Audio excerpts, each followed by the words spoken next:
किसी को जूता मारना और मजाक करना सीखना हो ना तो खेसारी लाल यादव से सीखिए कि किस प्रकार से किसी को जूता मारते हैं और उसे भिजाते हैं।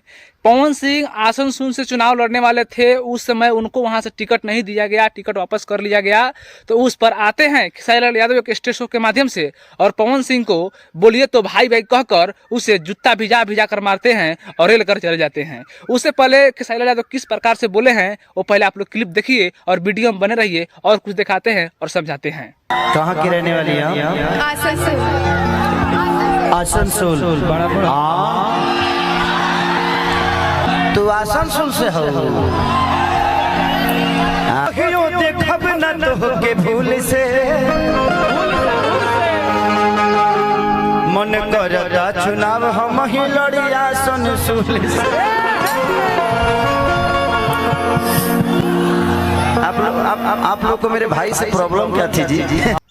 अब आप लोगों ने देखे होंगे तो समझ में आ गया होगा कि खेसारी लाल यादव किस प्रकार से पवन सिंह को जलील और नीचा दिखाने की कोशिश कर रहे हैं कि वहां से क्यों भगा दिए मेरे भाई को। अगर आप भाई समझते तो उनको इस तरह से स्टेज पर बेइज्जत नहीं करते और बीते हुए बात को ऊपर नहीं ले आते। देखिए अब ये बोलेंगे कि हम अपने भाई के बारे में अच्छा अच्छा बोले हैं, लेकिन इसे बोला नहीं करते हैं, इसे जूता भिजा कर मारना कहते हैं। जिस प्रकार आप पवन सिंह को जूता भिजा भिजा कर मारे हैं और उसे रेल कर चले गए हैं और यहीं पर बेचकर इनके कहानी खत्म नहीं होता है।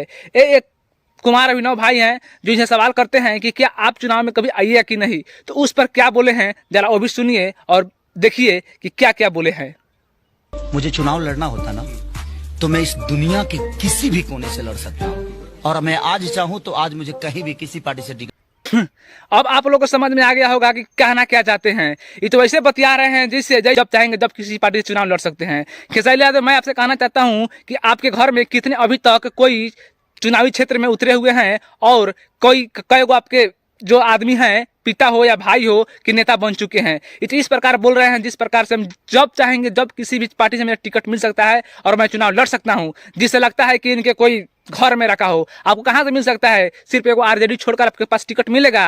पवन सिंह जो बचपन से लेकर आज तक ले बीजेपी को धोया और उसको पहुंचता रहा और उसको लिपता रहा और कहीं नहीं तो कहीं बीजेपी के तारीफ से तारीफ पर तारीफ करता रहा, तो उनको जब टिकट नहीं दिया गया है तो आप किस खेत के मुंह लगते हैं कि मैं, आप तो ऐसे बोल रहे हैं कि मैं जिस पार्टी से चाहूं जब मेरा टिकट मिल सकता है। जैसे कि आप टिकट बांटते फिरते हैं, आपको आप ही के पास से टिकटवा निकलता है जो कि जब चाहिएगा जिस से आप रख लीजिएगा, एगो आप बाकी का टिकट उन्हें लौटा दीजिएगा। बताइए कहाँ तक सही है? कहीं ना तो कहीं पवन सिंह को नीचा दिखाने की कोशिश कर रहे हैं कि हम जब चाहेंगे जब मेरा टिकट कहीं से मिल सकता है और मैं चुनाव लड़कर जीत कर आ सकता हूं। जैसे कि पवन सिंह को टिकट नहीं मिला है, कहीं ना तो कहीं उनको जलील करने का काम कर रहे हैं और अपने आप को बढ़ावा दे रहे हैं कि हमको मिल जाएगा। लेकिन खेसारी लाल यादव मैं आपसे कह देना चाहता हूँ कि मैं आप देखूंगा कि आप तो अभी चुनाव आज नहीं तो कल चुनाव में आप आइएगा, लेकिन आपको मैं देख रहा हूँ कि आपको कौन सी पार्टी टिकट दे रहा है। एक बार आरजेडी के छोड़कर तो आप मुझसे बताइएगा। सिर्फ और सिर्फ आप दे सकता है आपको कोई टिकट तो आरजेडी दे सकता है, उसके बाद आपको बीजेपी या लोजपा कोई भी पार्टी को टिकट नहीं देगा। एक गारंटी लिख लीजिए, क्योंकि जब पवन सिंह बचपन से लेकर आज तक बीजेपी का तारीफ करते रहे तो उनको जब टिकट नहीं मिला तो आप किस खेत के मुंह लगते हैं? आप तो भले ही बच्चे हैं, लेकिन इसके बारे में आप क्या सोचते हैं पहले कमेंट बॉक्स में बताएं। मिलता है नेक्स्ट वीडियो में, तब तक के लिए जय हिंद।